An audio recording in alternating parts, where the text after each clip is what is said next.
Dear Tita L, magandang gabi po. Pakitawag na lang ako sa alias na Nicole. Pawala na sa kalendaryo ang edad ko. At meron po akong boyfriend na mas matanda naman sa akin ng 2 taon. Magfa 5 years na kami sa relasyon and 2 years doon, engaged na kami.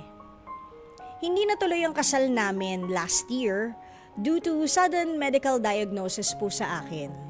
Kinailangan po akong operahan para tanggalan ng matres kasi may namuong bukol sa loob at mabilis ang paglaki noon. Ibig sabihin po nito, Tita L, hindi na ako makakapagbuntis. Something na matagal ko pong pinroses sa isip ko, especially na intention na talaga naming magpakasal ng boyfriend ko. At kasama doon ang pagbuo syempre ng sarili naming pamilya.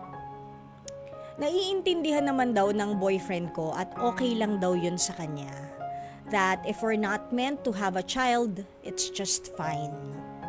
However, sa recent conversation namin, aksidente po siyang nakapagbiro ng pag nabuntis na kita mahal, gusto ko agad kambal. Siyempre natahimik ako at nabigla. Actually, halo-halo po yung tumakbo sa isip ko noon, Tita L. Tapos, by the time na parang nagets na niya kung bakit may sudden change of atmosphere between us, nagsorry na po siya. Pero ako naman, nag-adjust din ang mood. Sabi ko, it was okay. Then, I pretended na hindi siya masakit. Hindi ako mapalagay, Tita L. Ramdam na gusto niyang magka-baby of his own. At excited siya. Nangangarap siya. At syempre, it's something that I can't give him anymore. Hindi perpekto ang fiancé ko, but he is a great partner. After all, he is my pride. Pero ilang gabi na rin po akong umiiyak at nagtatanong sa sarili at burdened ng worries. Should I let him go, Tita L? Just so he can have a baby of himself in the future? In time na makilala niya yung babaeng sunod niyang mamahalin? Why do I feel that either way I am being selfish? I hope matulungan niyo po ako. Hanggang dito na lang. Maraming salamat, Nicole. Nicole, siguro kahit sinong babae na may maternal instinct, gusto maging nanay. Gustong matikman firsthand how it feels like to bear a child. Kasi yun ang kukumpleto sa pagkababae mo.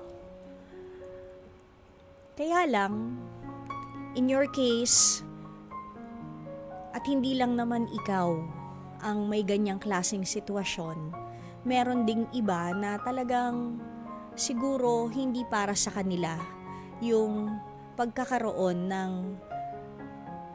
anak na dugot laman nila. Tinatanong mo kung should I let him go para pag nakahanap na siya ng iba, magkaroon din siya ng anak. Ba't mo ako tinatanong, why don't you ask yourself, kaya ko ba na i-let go siya?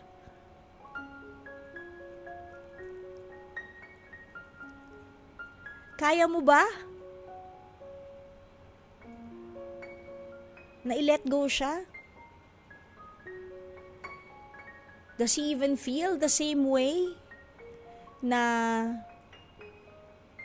just because you said, I'm gonna let you go and he's gonna say yes?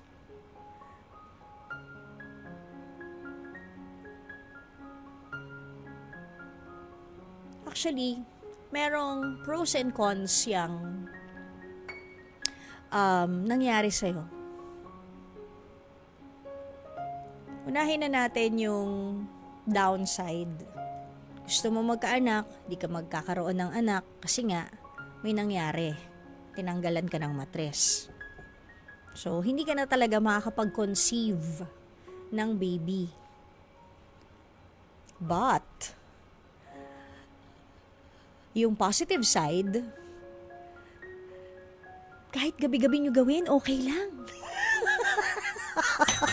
Diba, bakla? Kahit gabi-gabi, walang problema. Hindi ba? Kasi nga, hindi ka na mabubuntis. So, para kayong mga dalagat binata habang buhay kung magpakasalman kayo. Diba?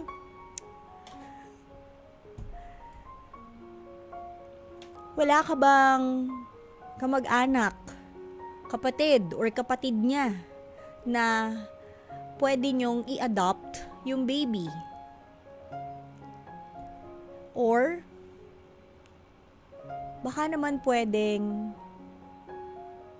legally mag-adopt kayo ng bata.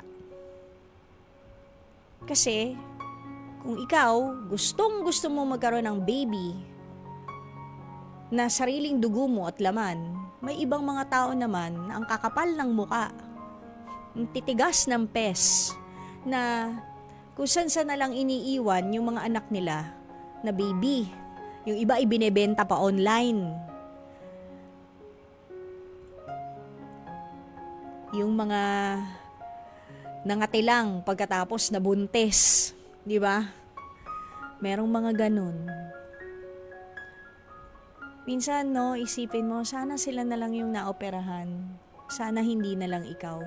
Pero, bakit hindi natin isipin na maybe the reason why God gave you that challenge is for you to become a blessing to another infant.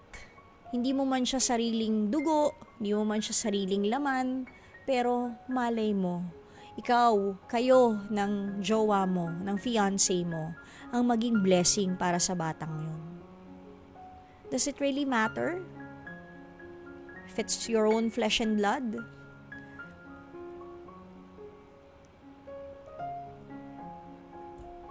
O talaga bang gusto mong ma-experience yung pain of giving birth, yung haba ng panahon in labor, sasaksakan ka ng epidural at iiri ka o kaya hihiwain yung tiyan mo.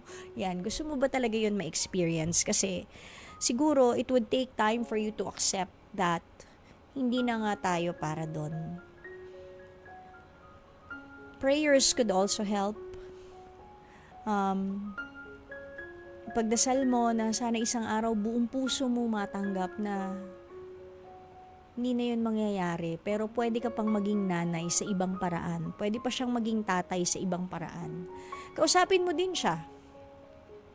Kung okay lang ba sa kanya na magpakasal kayo. Kasi lay down all your cards. Sabihin mo sa kanya, tutuloy pa ba natin yung kasal? Kasi eto ang worries ko. Okay, we're gonna get married. We'll be okay, except for, hindi tayo magkakababy. Are you okay with that? Kausapin mo siya ng masinsinan bago yung kasal talaga kasi ang mahal magpaanal. Kausapin mo siya. Kapag sinabi niyang okay lang ako kahit na wala tayong baby, kahit mag-ampon na lang tayo, edi go. Mag-adapt kayo. Be a blessing to somebody else. Baka nga yun yung calling mo eh. 'Di ba? So, sana nakatulong, Nicole. And yes, you are being selfish. Yes, you are being selfish. And you're being paranoid.